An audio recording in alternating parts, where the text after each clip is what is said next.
So we're going to start off, fire up, what do you call it? We are being recorded, just in case you forget. What do you call it? And rebroadcast on the TV. I found out, I don't know if you guys know this, we have like a fan club. There's some people, either it's just all my friends' moms or whatever that watch, but I hear from a lot of people that they watch our meetings, which is kind of cool. They tell me they're informed. So we've got a fan club. We should maybe start selling swag. Okay, so first thing we usually do is the review and approval of the previous meeting minutes. Kathy, per the usual, is getting them out super fast. That's the clickety-clack typing that you may or may not hear.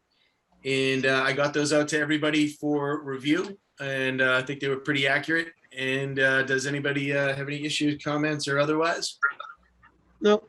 It had an opportunity to review it, and what do you call it? Not been deprived that opportunity prior to this meeting.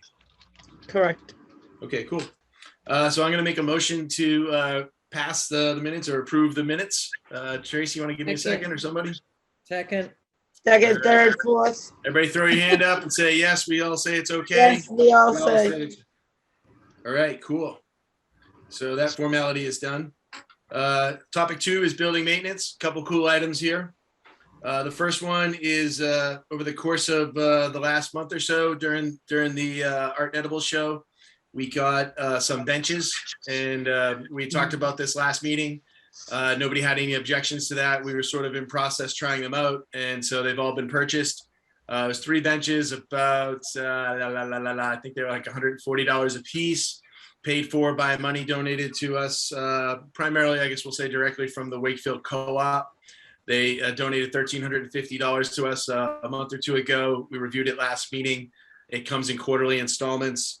So that's pretty much like the first quarterly installment. We have some other pending expenses, but we had an ottoman at one point that was in there, and a few other pieces if you were in and out. It's now 3 solid wood benches. Everyone seems pretty happy with those. They're great. The ottoman and the other stuff, we kind of traded out because it looked like it might be not of high quality, and it was actually more expensive. So I brought that back.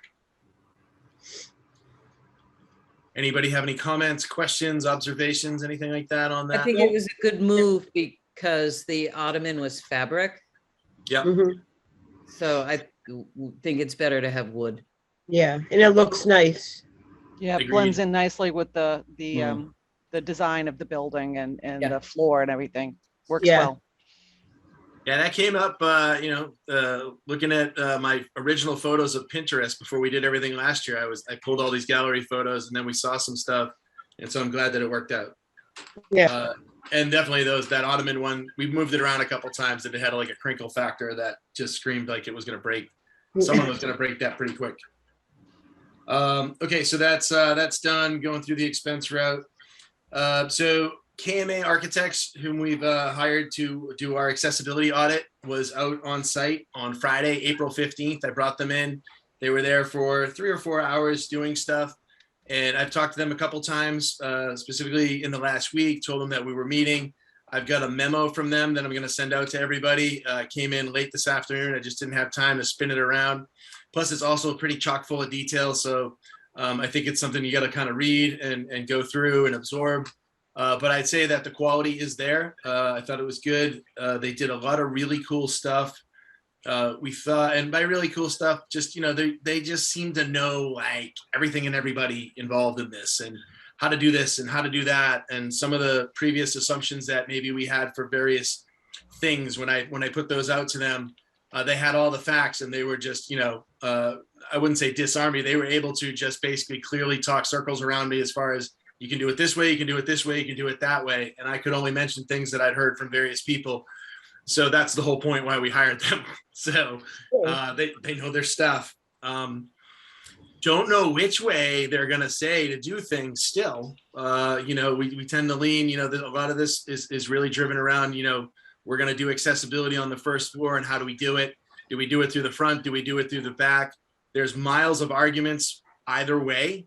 But these are the guys that are trained and know all the stuff on it, so that they can actually put a really, unbiased, creative, out of the box kind of way to look at it. Like I said, what I've seen so far is good. I will be sending you a memo tonight or tomorrow just to catch you up on some of the stuff. But some of the cool things that they did when, really like one of the big questions out of this is, do we build accessibility from the front or the back? like I said, it's gone back and forth. And they went up and they just went right up to the front and they said, well, you could do it both ways. And here's half a dozen details as to why. And they, you know, I watched them measure the grades going all around and come up with a potential plan one way, a potential plan the other way, and they weren't sold on it. Something else that they mentioned and that I saw in there is, you may remember that the town has used this term complete streets, which is a national program that, you know, it talks about how people park downtown and all kinds of things with bump outs and stuff. There's this other thing that's like in, you know, somewhere between DPW and community development people. And it's called like a shared street. And on a shared street, I don't know a ton about it, but I've done a little bit of research. Basically, you get rid of the sidewalks. And they get rid of the sidewalks, and then the differentiation between the street and the sidewalk is done through hardscaping and other little devices that like may be able to pop up so that like maybe during plowing, certain parts of it are put down. But there are definitely some measurement issues with if we did accessibility out the front with the current configuration and future configurations of the street, because if we went out towards the front, we're also talking about re-architecting the entire section of street, which we kind of knew was going to come up because the project that is going on Albion Street starts at Foster Street, used to start at Main Street, and we know the measurements aren't there. So in a hypothetical situation where we flattened out the street and got rid of the sidewalks, we could then make the sidewalk wider in front of our place to accommodate ramps and other things, but do it in just sort of this creative ways that make it, make it work and make it so that you can make it wider, but it's less obtrusive and it's totally out of my ballpark to really explain anything beyond that. I just never really heard of such a thing, but it plays into like the idea of a pedestrian walkway. If we were to do concerts out front, which we've talked about in the past, or if we were to do festivals out front and close off Albion Street, it plays really nicely into that. It sounded pretty cool. But I'm just gonna, let the process go out. So pretty cool. 2 people showed up. They spent, like I said, 3 or 4 hours there. Good Friday. They've sent me an initial memo, which I'm going to send to all of you to look at. I've read the initial part of their report where they've done all the accessibility, like the micro, where they took every single thing that might possibly be wrong.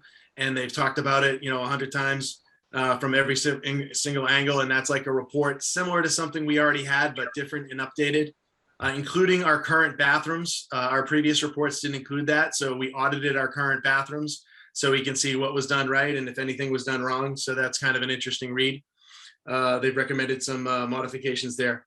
So anyways, the long and short of it is they seem pretty cool. They're talking stuff that really sounds smart. They're putting stuff together that we've had trouble putting together. It looks like they're doing it the right way. I have half of the stuff. You're going to see some of it coming up. There's part of a report, and then there's sort of like the hard part of the report, which is making the recommendations, because they've analyzed everything and gotten it written down, and now they need to, proactively make recommendations, and that includes, costing out from a high level the options, so that they could say, oh, I would do it like this, or I would do it like that, because of, money concerns or something like that. If you did it through the front, it would cost this much. If you did it through the back, it would cost this much. These are the things that you're going to have to do along the way. I really feel for the first time in a long time that we actually have someone sort of with control of the situation versus just random ideas in every direction. So I'm very pleased with that. Other things that came up during that, I mentioned the shared street. I mentioned the fact that they have not really favored one way or another. They're really letting the data do the talking, and which involves some customization. And then there was a new term that I'd never heard before, and I'll throw it out because you'll see it. And I think we're going to talk about it. It's called the Lula. Have you ever heard of that? Anybody? No. All right. So a Lula is, and I'm going to pull it up. It's in. Click. All right, so it stands. So how is a little limited access? Where's the damn name of the thing? What is it? It's a limited access lift. It's basically like a cheap, a less expensive elevator. And so it's like a chairlift that can go, I guess, up to 25 feet. It takes up a way smaller footprint than a standard commercial elevator, and I guess it costs a lot less. And so it could potentially service, depending on its configuration, basement floor, first floor, and second floor. But I just never heard the term a Lula lift, which is a limited use, whatever. It's designed exactly for what we're doing. Our numbers last time are pretty high, for like a commercial grade lift. We're talking about $500,000 plus or minus, ridiculous money. This sounds like it's something that's a lot more down to earth. And I think Lula might be a brand name, and there might be a couple people in there. I did a little bit of Googling before we got here. It seems pretty cool. Does anyone have any questions about the people that came, what they're doing, what I've seen?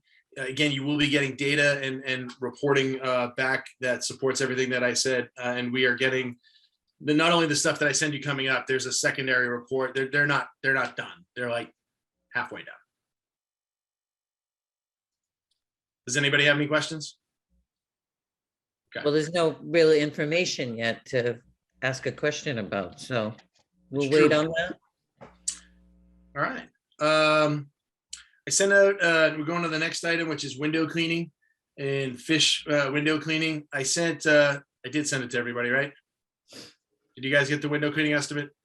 Mhm. Okay. All right. I'm like, did I send it? I'm pretty So sure window you did. cleaning estimate came in. It's fish window cleaning. All right. So what's interesting about this, or what's great about this to a degree, is they called back. They showed up for their appointment. This is what they do. They have a very large client. This is what they do. You remember last time I had a guy that showed up and then ran away, like stormed off and was all nervous. And then many other people that didn't show up, and just really getting at stuff. The guy came in, he knew what he was talking about. He's the window cleaner guy. He looked at it. He gave me a couple options. I sent it out to everybody. Their client list includes like the Red Sox and other commercial buildings in Boston. I haven't actually looked at it in the last like week or two because I sent it a few weeks ago, but it was like 400 aside, right? Something like that. Did you guys read it? Yeah, 400, and combined 700. Right. Which honestly doesn't sound that bad. I mean, as an option, that's kind of in the ballpark of what I thought it would cost. It's a lot of dirty windows. Yeah, exactly. There's that egg that's been dried on the front now for like 6 years. Right. So And a lot of tall windows. It's that's the other working. thing. I think it's a bargain. To be honest Yeah. with you. they gotta be done. They have They're to gonna- be. They're gonna scrape too. They'll go and they'll scrape and do like the paint and stuff. And Do the what stuff? like there's some like window scraping that needs to be done on some of the insides of the windows, and they're gonna just basically go around with like a razor blade and clean it. They're gonna clean it with the chemicals, and then they go around and just make sure it's nice and tight because we've got paint drops on them and stuff So like they're that. not afraid to work with the cracked ones and the cracked glass, and they're okay with that. Yeah, I told him about the other guy that got all freaked out, and he was just like, nope. What we did notice is that in different places, depending on the window, they have plexiglass in front of them. So let's say there's like a whole bunch of small windows in the arch, and on certain windows, there's a piece of plexi that covers like the whole top of the arch, like above the door. So you can't actually get into the individual window, but you can get to the plexi on the outside. It's all kind of different depending on the window. I think the estimate's good. I don't think there's any argument with the price. It's good for a little while. The downside of it is, as we juggle the finances and I figure out where our money is, we don't have money to cut a check for it right now, but we will have money to cut for a check for it in say the next 5 or 6 months. There's just several dealing with our town finances and the way things go. Like I'm going to get paid for those benches. I laid out all the money for those. I'm going to get paid for those in like a month and a half by the time it gets all processed. This one, we've got various monies, which I'll talk about in a few minutes. And I just need to see how I can get money directed towards that. And we have other people that are talking about giving us money, and I'm going to see if I can just redirect funds. But for the purpose of this meeting, I'd just like to say, are we all in agreement that the estimate is good and that I should execute it when possible based on funding? Does it include the maintenance or just the initial? The cost I believe he had on there, and we can re-review it. So the initial cost is like 400 aside. Yeah, The so maintenance 700 cost if we go for both. Right. Right, So and then that's the a maintenance discount. after that is 450. And is that every year? I gotta look on it and see if it was it every 6 It months or a doesn't say year. on it. I didn't see it on there. Yeah. I think Yeah, what we're talking about, like at the moment though, is just the initial like 400 a front, 400 for the back. I would say based on funding, unless you tell me different, I'd do the front first if I only had 400. If I found the full 800, I'd have them do the whole thing and then get us to the point of figuring it out. So I'll probably, when I figure out a way to juggle the money in, be able to do the whole thing. But if there's only 400 free at the moment to do it, I'd start with that and see how he does on the front. But I think, we were going to do this last year. Last year at this time, if we had this estimate in hand, we would have just said yes to the whole thing. And based on the other numbers and things that I have, I think it's super fair. More questions, Joy? Joy, do you have more questions? Do you want me to have more questions? No, I just want to make sure I answer all the questions. I'm trying to make sure that everybody's heard and that, I don't motor mouth over anybody. Well, no, I just don't know I have no idea what our finances are. So I'm just going to vote yes. Let's spend the money that we may or may not have. Okay. That's Well, fair that's the enough. way that Chris phrased it, is that we're okay with this quote so that when the money is available, we're authorizing it to be spent. Yes. Exactly. Yes, particularly for the initial clean. I don't think that what we're talking about is the maintenance, because we don't know Right. enough about the frequency of the maintenance. Agreed. I would say Yep. clean all around. If funds are tight, start with the front. If we can do it all at once, just do the whole thing and then we'll reevaluate. All right, so I guess we'll take an official vote on that. Everyone's good with that? Raise your hand if you're okay with that. I'm Yes, raising my hand, yes. anything's better than what it looks like now. Okay. Any objections? Hearing none. We'll move forward with that. So that's the window cleaning maintenance. Next item is John Connor. John Connor runs a flagpole company. I'm sorry to say I can't remember the name of the flagpole company. He is the guy that we've been working with Sardella Signs. He's the guy that does the installs. And super cool guy. He's the guy that's put up our patriotic bunts last year when we were putting in the sign. I brought him to him and I said, hey, can you do it? He's a very, very patriotic gentleman. He offered last year when he was doing our sign because, we got to get a bucket truck or call DPW or call somebody with a bucket truck. He offered when we put in our ones last year to do the maintenance on it. And so I called him on it. I called before Patriots Day, which is our 1-year sign anniversary. I went down to Blanchard Awning, bought the new awnings, which I have on account. Again, for when we have money, I'll expense those out. And and so he came and he put them up, which is good because every time you put them up, there's always like something that happens. Like we have these hooks with these things that you can basically unlatch them and it's supposed to be good. But every year, a couple of those break. And then every year when you get the new bunts, they don't fit right, or you got to move a screw. And so he just gets up there, does it, and he's good with the outsides of buildings. And just big ups to him because he does it. We didn't get charged for it. He did it just because he's a patriot. And just many thanks to him. He donated the time for that. And as well as Blanchard Awning gave us in-town discount. So we I don't think we pay cost, but we don't pay the retail on the awnings when we get that. So that's good. Nothing really to report, beyond that. I did have the sign guy there. He was actually there on another call though, because the lights on our sign have blown out a couple times. And those are LED lights and they're supposed to last years. And we've gone through three maybe at this point. And each time a light blows on the sign, I got to call John with the bucket truck. And this is basically under, quote, warranty, because we're like within the first year of putting this up. But we're blowing them and we don't really know because they shouldn't blow this fast. They're like $20 a piece. It's not the end of the world, except for the fact that you got to call the bucket truck every time you want to replace a light bulb. That's the hassle. And, there's just kind of a theory between all of us talking about like why I've had to do this a bunch of times. And it's that, what do you call it? Albion Street is just very rumbly and like shakes and like, there's fire trucks going down there. My girlfriend lives across the street. So I'm on site like all the time. And there's like fire trucks, ambulances, cop cars, anything that comes from the public safety building goes up Albion Street is loud and just boom, boom, boom. Cement trucks, all this stuff, and it shakes all the buildings. And we think that it's shaking the light, which is causing the filaments to break. which otherwise would last a very long time. LEDs don't have filaments like an incandescent bulb. So Okay. I would think that, Fixture maybe? Fixture shaking? I'm using I'm the wrong asking term. my electrician husband right now why they would be going out. there we Yeah, go. I was I gonna might have an say, answer for you. okay. Hold Okay, on. Do good. we have them on a sensor? They are on a timer. They're on a timer. Hang on. I might have more questions. They're on a timer. They turn on like between 4 and 6 in the afternoon, and they turn off by at 10 p.m. Like you said, Chris, I mean, LED bulbs should be lasting a lot longer. Yeah. They're solid state devices. They don't have that fragile filament like a incandescent bulb has. So something's Could it going be the on there. My fixture guess would be itself? some kind of an electrical surge or A wiring a thing. wiring issue. Right. Yeah. Yeah, the That's blowing it. fixture. So at the moment, we I don't may know have what. more I questions. think We're it's figuring working. it out.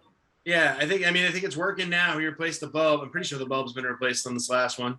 It's blown so many times at this point that with being a handful that I can't remember if we replaced it the last time or if we were going to replace it again. So Chris, I just put that the front sign light, the repeated blowouts is a bit mysterious, and I'm just gonna leave it at that. Fair enough. That does it. Worst case scenario. I mean, I guess we figure out how to put in new ones or something. I don't know. We'll figure it out. This is very figure outable. It's more annoying than anything. So that's that. Moving on. Any questions on anything so far or that stuff? Okay. Ongoing events is number 3. And Art and Edibles, success. The show ran. Last night was April 15th. Show ran. Everybody seemed happy. I would say that, smiles all around. I gave away all the food. I have one, I think, that hasn't been picked up. All the gift card thingies, posted them to social media and stuff. And so people were happy with that. There was an email, Kathy and Joy, I think you guys were on it. Joe Lito couldn't get his painting or something, or showed up on the wrong date. Turned out he had the wrong date in his book. But So he anyways, emailed you. yeah, I called him the other day and I saw him this afternoon. I talked to him for like 20 minutes and he picked up his thing. So Awesome. he's all set. Great. Thank you. But yeah, I'd say that it was very successful. Tracy, Anne Marie, you guys were there. What do you, any thoughts, any comments? It was very successful, and we had so many different kinds of artists than we usually get. It was, it was a good show. It ended up being a good show. Yeah. We really did attract more people, and they're interested in being on display there. So that was good. I think it was a good show. Nice. I think it worked out. We got the food out there. It's weird, man, doing the show before it and then this show. And then like all of a sudden I didn't have anything to do the last 2 Friday nights. Tracy and I were texting each other. What are you doing? I don't know. What are you doing? I don't know what to do. Do you have any gummy bears? Do you have any gummy bears? No. Do you have any gummy bears? Oh, And Tracy made a lot of friends during the show. Tracy to our committee this year, but everybody knows Tracy. Everybody loves Tracy. Tracy's getting invited to parties that we don't get invited to. I definitely am not. She's got a new fan club. We're gonna have to station some of them outside. Although, yeah, actually, one night you did have a fan club. One night that we were open, you had like 10 people. Yeah, That's one pretty night. good. Yeah, but were they family? All right. So moving on to like next stuff coming up. My people. We got Wakefield High School AP Art Show coming up. I've been talking to Meg about that. I believe they're setting up either Wednesday or Thursday around the 11th or 12th or so. What do you call it? Reminder, Chris, that the ACW will be in the building the evening of the Wednesday. 11th, the Wednesday at 7 p.m. A handful of people, probably not a full committee meeting, to talk about the Creatures and Critters show. Okay. That should go off fine because if they come, I think they said, like they initially said they were coming that day. And then through some other conversations, I think they're coming on the Thursday, but even if they do come, they come in the afternoon and they'll be Okay, gone by the great. time you guys get there. Okay, super. And so they're going to do that. And then they're going to have their show Friday, May 13th is the AP Art Show at 5 p.m., I believe. And, fine tuning details on that. I'm sure I'll hear from Meg. Sunday, May 15th is the Wakefield Arts Council, formerly the Cultural Council, now called the Arts Council. That's their awards banquet. Typically, that's on the Thursday night. Back in the day when Joy was running everything, and we had that sort of synced up. I think at the last minute they were like, "Oh, hey, can we come in?" And do the thing. And there was some communication stuff, so they ended up changing it to Sunday so that the show would be up and ready to go. So everything's pretty much the same, except for instead of them doing their awards thing on a Thursday night like we've done in the past, they're just going to do it on Sunday, and that's to make sure that they have a show. And I don't know how it'll work. A lot of times the politicians show up to that, but I don't know if they'll show up to a Sunday night event. But that's all set up and ready to go. So all that stuff's sort of moving forward, and so that's good. The Wakefield High School JV Art Show is listed for Wednesday and Thursday, May 18th and 19th, which I think is basically it's like 2 weeks in a row. Yeah. So it's all high school all the time for those dates, and and I'll be the person opening and closing the door and that sort of thing on those. What? I would volunteer to do that because I've already volunteered to help them. Okay, awesome. So cool. Okay. So that's covered, man. We've got people there, and that'll be good. Any questions so far on anything? Okay, cool. Next item is promotion. So for ACE promotion and stuff, I was on Kate Lipper-Garabedian's podcast 2 weeks ago or something like that. And it was recorded in downtown Melrose at the Melrose TV studio. And I don't think it's out yet. I think they record like 5 or 6 of them in a day, and then they release them over a couple months. I was told it would be a couple of weeks. A pretty good podcast. We talked ahead of time about, the types of things that they wanted to talk about. And I was able to get some information about some of our grant stuff and some other things for just being around the staff and talking to them. When it comes out, I'll send a link to everybody, and it really just talks about, it's kind of like any presentation or interview. We talk about where we came from, how this started, the day after Christmas on 2014, when, sort of where it started when we first evaluated the building, laying out the committee, all that kind of stuff. And then just, where are we at? We just finished a major renovation. We've got shows. Where are we going? Here's some stuff that's pegged out for the future. And very happy-go-lucky. I think it came out well. And I'm sure the first time I listen to it, I'll think it's horrible because it's me. And but that's just sort of the native way that those things happen. But she's an all-around advocate for us. She's helped us secure some money even before really getting to know us, and is continuing to move forward with nothing but positive things. And I just told her, she's like, well, is there anything specific you want me to know? And I said, yeah, we need as much money as you can get us. And I said, we've got big plans and high expectations. And I said, and we've been dreaming about this, and we got a lot of things that we want to do. And I hope that you've seen that we spent the money that you helped us get responsibly. And she said, absolutely. And I said, okay, cool. Now go get us $1 million. And she said, okay, I'll try, but I don't think I'll get that much. So, that's cool. So that's really all that's happened in promotion in the last week. I think, we shut down that show, and I think everyone's getting a little bit of a rest, and sort of, I've been spending a lot of time talking to people about some things that could happen in the future and figuring out some stuff. And we'll talk about a little bit of it today. And I know that Creatures and Critters is coming up and some other things. So, but I don't think anything else promotion wise happened this month. Does anybody have any questions about Kate Garabedian or her podcast? Okay, cool. All right, gifts, donations, money. What do we got? Okay, this is the big one. I'm feeling better about money management with the town at the moment. And the reason, it's been a challenge over the years. There's a lot of people that play into it. We get money from different places, various levels of permission that we need to spend money that comes in that this committee is authorized to, spend. And so, we did a lot of stuff with accounting when we did these last renovations, and I got really tight working with Ann Waite, who's the DPW business manager.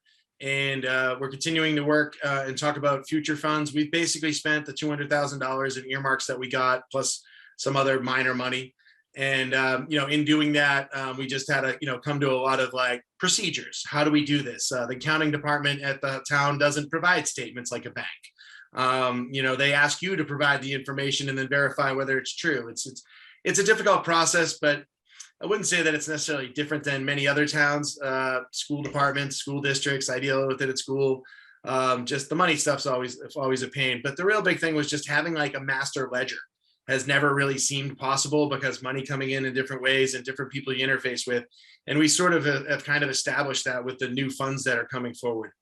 What are the new funds that are coming forward? Well, over the last 2 years, we've gotten 2 different $25,000 grants, and they've sort of made their way through the state legislature, so that money's becoming available. The money that we're spending on the architects, I think it's like $6,000 or something, was what the bill is pegged at for the stuff that's coming in. That's coming out of it.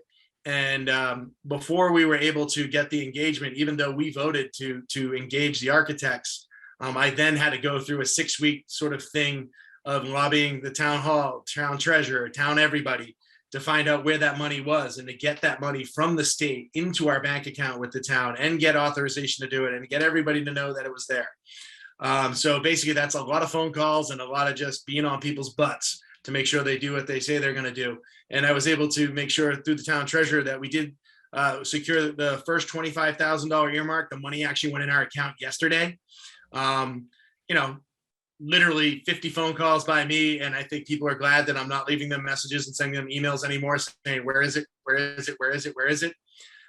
During that time frame, and as we talk about this money, like I said, we've got 2 $25,000 grants.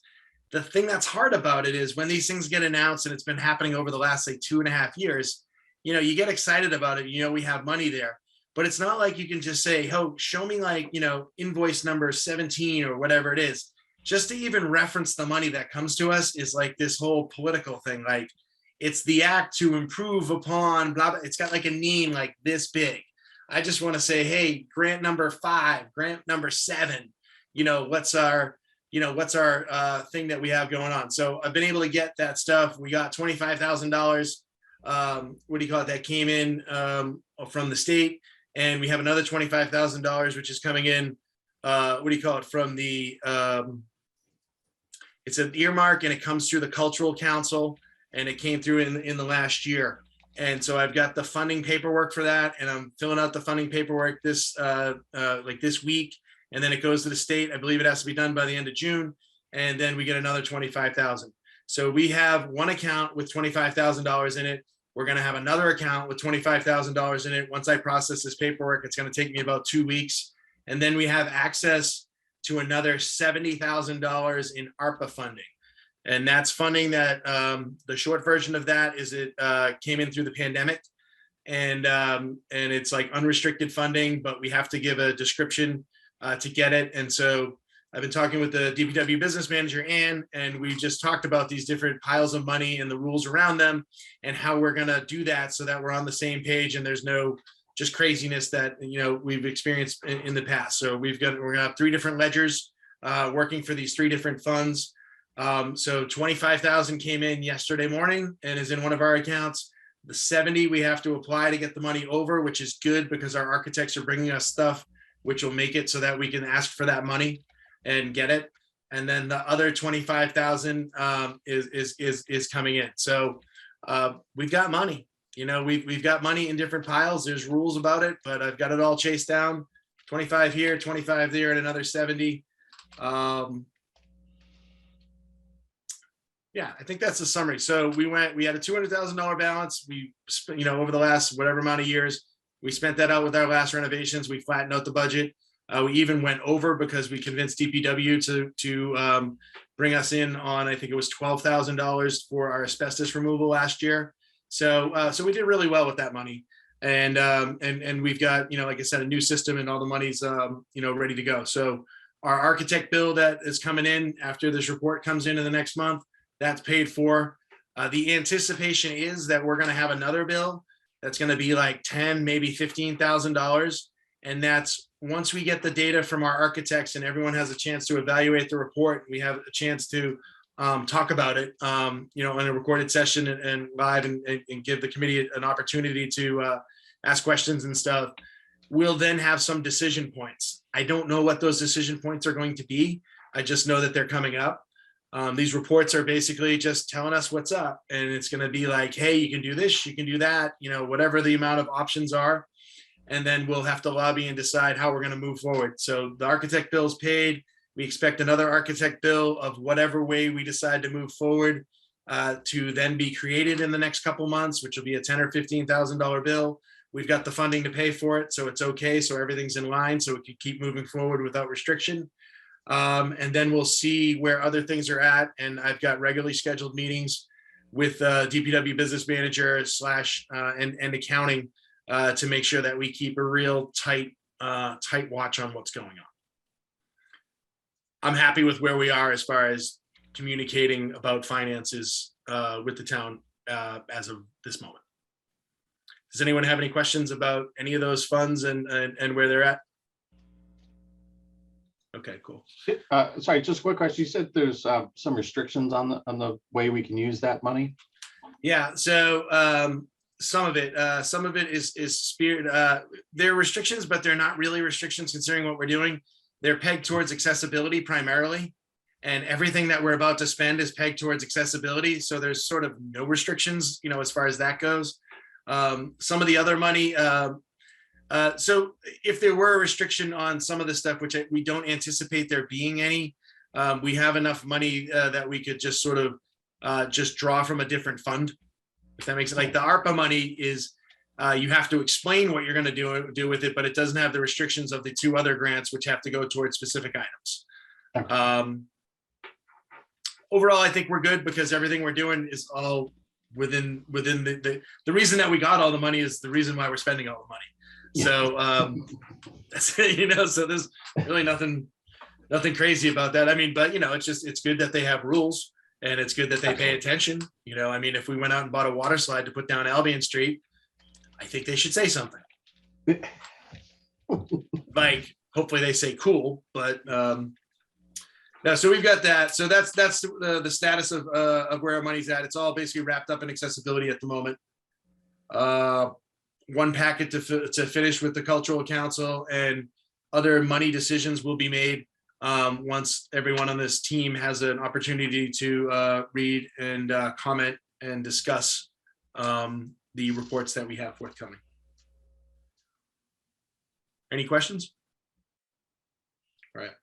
Other items noted on the agenda, Wakefield Co-op donation. We talked about that earlier. We've received a quarter of that. That's being submitted. It's paying for our benches. We do have someone that still wants to give us a Steinway piano. We've been tabling that for a while. I'll continue to table that tonight. We're not in a position to really discuss how that might work, except for the offer still out there. We still have sound system stuff and stuff for staging and other things out there, just in potential land if they're on the agenda, but because we're not forgetting about them, but there's nothing to talk about tonight. And I think that covers everything that's in our gifts, donations, and finances. I asked a couple of times already, but no questions, right? Okay. Yeah, Chris, when I send out the minutes, if you can just make sure you read that section, because I didn't want to get too deep on it, but I want to make sure it's represented correctly. So please pay attention to that. Thanks. I will do that. Operation guidelines. We had a meeting on April 10th. It was me and Donna. We took some notes. We talked about stuff for a couple hours. Donna is compiling notes from that meeting. We need to schedule another meeting at some point. Donna, how are the notes going? Are you there? I haven't finished them, but I can do them before we schedule another meeting. Okay, so get those together, send them to me, and then we'll put another meeting on the date on the map, and we'll bring people in and we'll distribute the notes to people to look at. I think we got some good data down, and I won't even go into it because that's a separate thing that we'll all digest. But I think we're making progress for sure as far as that goes. Number 7, future event review. We had talked last time, and I had mentioned that we had some interest from a company some people that live in town about doing improv and some other stuff. Nothing's really moved super forward with that. We've talked about it in 100 different dimensions. The idea of doing anything like comedy or improv is definitely there. I think there's lots of people thinking about things. As all of us know who's done shows, it's a big undertaking. And so I think there was a lot of excitement at first. And then, some hard deadlines and some hard things had to be thought about. And so there's really nothing on that. I was hoping that we might come out with an improv event in June or July. So far, that's not there, but we're still sort of talking about a lot of things. If there was something that was adequate to prepare to communicate to people, I definitely bring it forward. I would say that we definitely I like the idea of improv. I think the idea of improv is something that if we had the people that I've been talking to and have talked to me, if we had a good plan for, I would think that, and this is the key to the good plan, that I would easily be able to persuade you folks, because who doesn't like comedy? It's all about fun. But we got to plan and we got to do things right. We know how to do things right. And it's just not ready at this point. So that's so we have some space there. What do you call it at this point? August and September. I'm gonna I'd like to propose that we block off some time for that. I haven't put together like a full show proposal type thing to send off to anybody with the details, but the loose proposal of what I want to do before the Creatures and Critters show in September is to do a local landmark show. And right now I'm thinking about local landmarks. Thinking about 2 categories, and one of those categories being Wakefield specifically, and the other category being New England, and getting the concept out there, which, getting it out there now so that people have time to create for the show. That's one of the things that many of our shows over the years, a lot of times we don't give people enough ramp time. So this is a visual arts show, Chris? A visual arts show, yeah. Okay, a yep, gallery thank you. show. 3, right now I have it pegged for 3 Friday nights in September. And it would be the last 3 Friday nights in September. The first Friday night is on the holiday weekend or just before the holiday weekend. Actually, I think it might be before it. And then the next one is I think there's 5 Fridays in September. The first one's like something to do before the holiday weekend. And the second one is the holiday weekend. And then what happens is, I go back to school. A lot of people go back to whatever they're doing in September. And I think that first Friday after the holiday weekend is probably a loser date to have an event, just because everyone's going to be doing whatever their fall stuff is, including myself. But the last 3 Fridays are a target. The idea of the show is local landmarks, again, a Wakefield category and a New England category. I've been talking with our good friend, a good old friend, John Natale recently. And we were talking about maybe getting some microbrew people in for one or more of those shows to do any of the sort of liquor type booze concepts that may go along with that. I don't know if that's going to happen, but we're talking about it. And I've talked to some different microbrews about the idea, of coming in and maybe just trying it one night and seeing what we could do. John, as you may recall, did a microbrew thing a couple of years ago when he was on our committee, and he's really into that space. And so we're talking about that. And as we've talked about layers over the years, about how to do it, not over the years, especially over the last 6 months to a year, of how we have an art show on the wall, and then we have something else going on. During the Linfield Artist Guild, Bring the Good show, on that one, we had Meet the Artists going on different Friday nights. During Art and Edibles, we had Justina from Remedy Exchange do a talk one night. We had, a couple different, sub events sort of on top of it. And so you have the art show, and then you have the other event, kind of on top of it. So for this show, looking at potentially microbreweries as having a space, on top of that one. But that's the loose concept. So I would just, my proposition to the committee is to, request, the late August through September timeframe, specifically the last 3 weeks of September, with the idea of setting up in late August, beginning of September in a leisurely kind of way, unless something else comes up, for a show that would be titled something to the effect of Local Landmarks. potentially have some brewery stuff in there.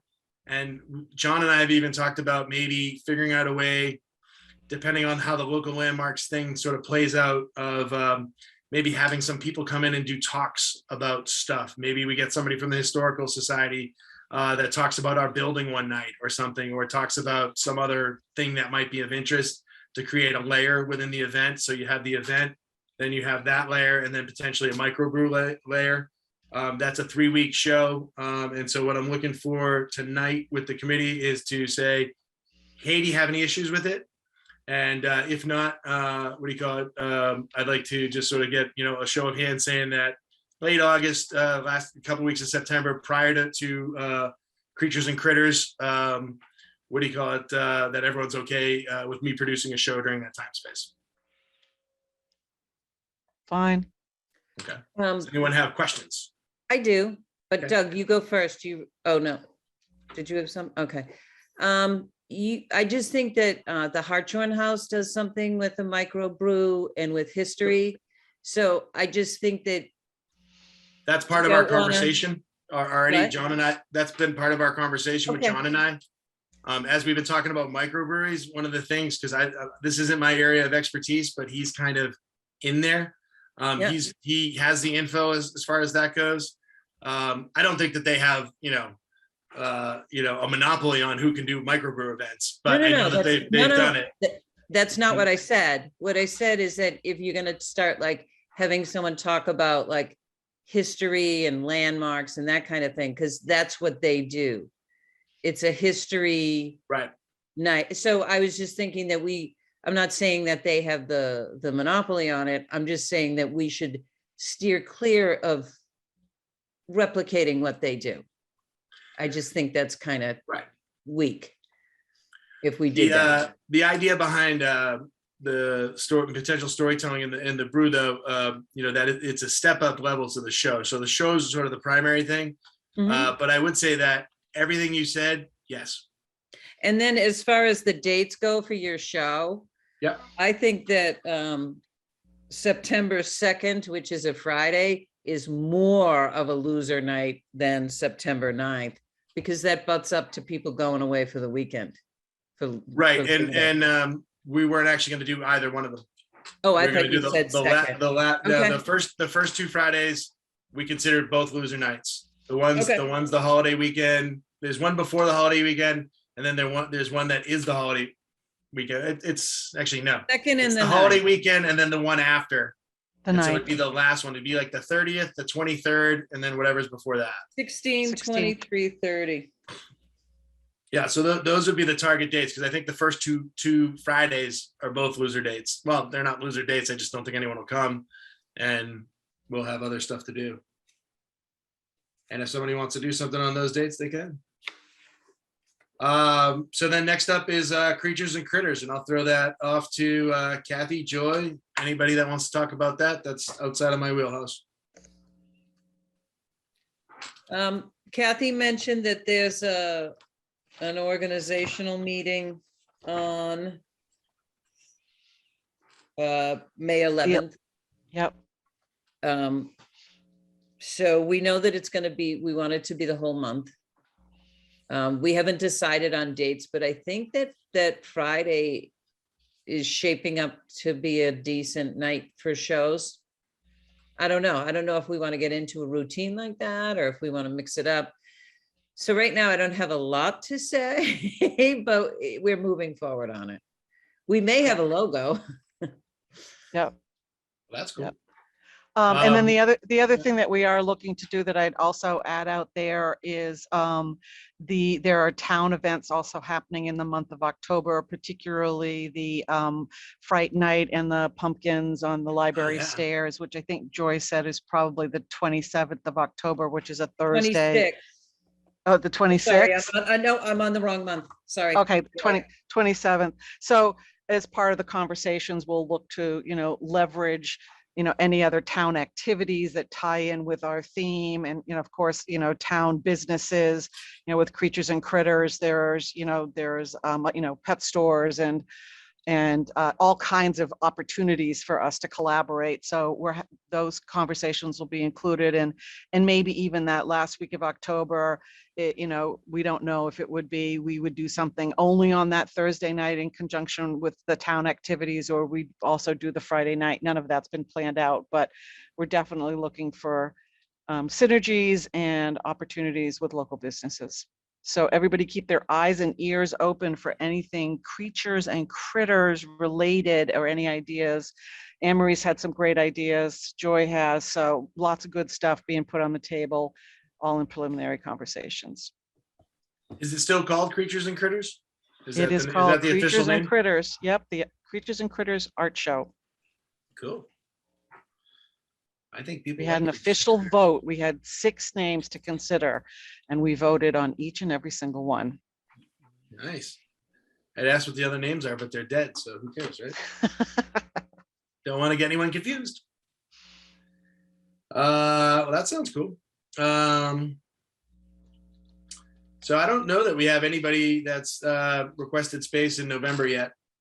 And I do know that probably in December, there'll be holiday acapella. We were going to do spring acapella, but Anna messaged me and said that they couldn't do it. They couldn't pull it off. But, with a weird year, and that she expects next December to do holiday acapella. And so I just sort of pushed her forward to next December for holiday acapella. Great. So Chris, the other thing the Arts Collaborative is talking about, and we'll talk about it probably next month, is there has been some real interest in doing an Arts Collaborative doing some kind of holiday or winter sale kind of thing. We wanted to get a framework around Creatures and Critters first, and then have some conversation around the framework for something, and get some real commitment, because ideas are always free flowing, but commitment and actual volunteers to plan something is a whole nother ballgame. So we don't know if it might be the end of November or beginning of December. And of course we would have to, present that to this committee, but just FYI, there's some interest. It still needs to gel. I forgot to put that on there. That's been kind of like an annual event. My apologies for not putting it on the agenda and remembering that. Yeah. So, but actually some folks were thinking maybe to do it in November and not do it in December. So that might be in November. Maybe do it multiple dates. I mean, we've been doing other things multiple dates. Maybe set yourself up, and then unless somebody has to take their stuff down, because that was the thing about these bigger longer shows, is just all the work on the front end. Maybe set it up and, I don't know, try 2 weekends. Yep. Yeah, exactly. Yep. But there's definitely room and space, to do that for sure. Okay, so I just put that in there for December, and I'll put November or December timeframe. All right. Thank you. January, February 2023. I want to put out there that I want to do another Bring the Good show for 2023. That is my intention at this point, unless again somebody has something that takes up that's about as far out as my time frame's going. If somebody has something else in that time frame, but I want to just declare my intent for that and get just sort of initial head bobbing if people are okay with that.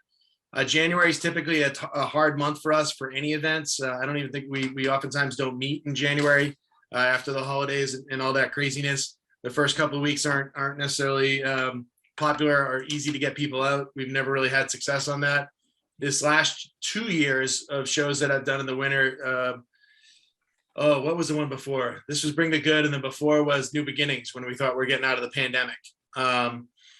We start those shows around Martin Luther King Day, maybe like the Friday after Martin Luther King Day, sort of like the same thing we're talking about on the summer. And so my intent is to do that again, barring any objections that may come up for late January through February. Some exciting things that I have for that, and in the idea of comedy, talking to these improv guys. I've had Paul D'Angelo down to Ace to check the place out. For those of you who don't know, Paul's a very popular comedian, I believe a Wakefield resident as well. Is Paul Murphy. His stage name's Paul D'Angelo. We had an event scheduled with him many years ago when we first started out to do as a fundraiser. And he's agreed to do a fundraiser and to do a comedy show at Ace as part of the Bring the Good 2023, art show series. And so it's really loose, but I've had him down. We've talked about it. We even talked about the idea of doing other comedy.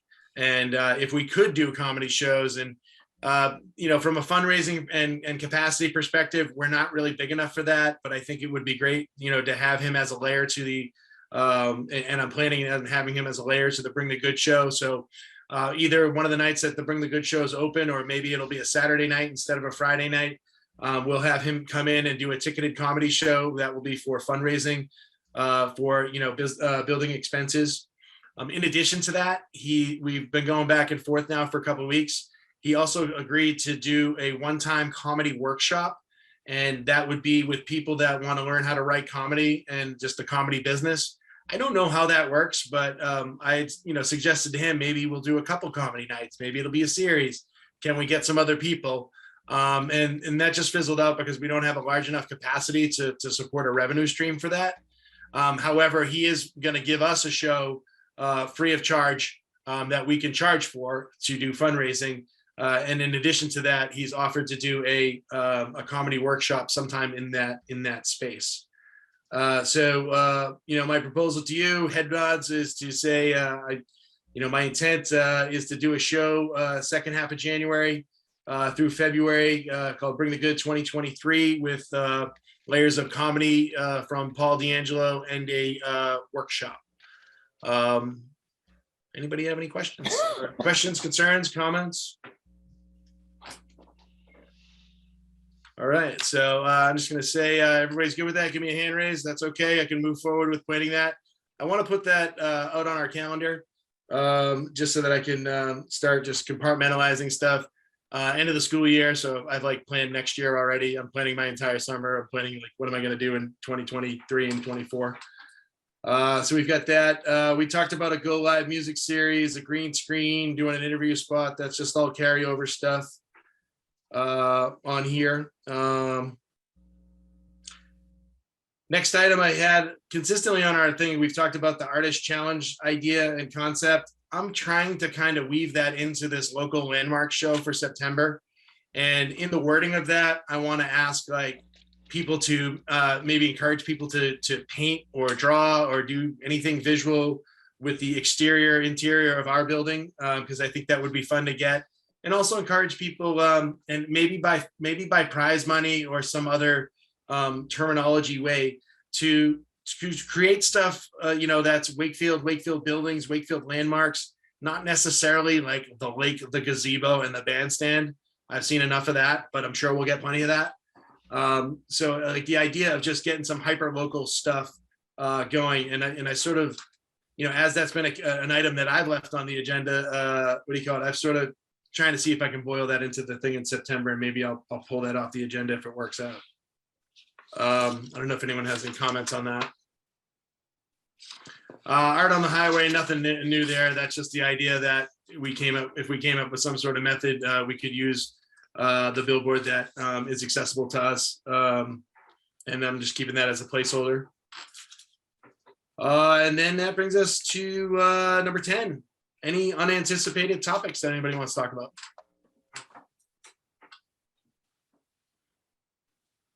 All right. Hearing none, I will make a motion for adjournment. Do I have a second? Second. All right. Everybody vote. You ready to end the meeting? All right. The Yep. motion carries. Thank you, everybody, for coming out tonight. We truly appreciate it. If you have any questions, please email me or call me. I'm available all the time.